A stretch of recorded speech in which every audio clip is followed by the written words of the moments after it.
Hey everyone, welcome back. Every whatnot shows you open source authentication ended. Even though the shows are clearly live and active, here's the fix.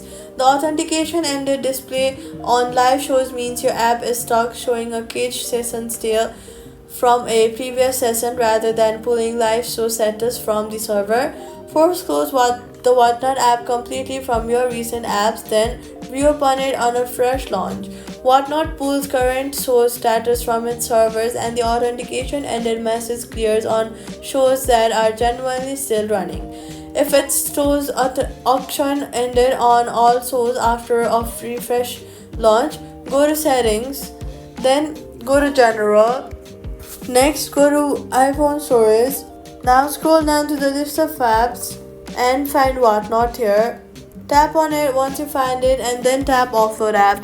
After offloading it, go to the App Store and reinstall it fresh from here to clear the corrupted show state cache entirely. Also confirm you're on the latest version by checking the App Store since this specific display bug has been noted in older builds.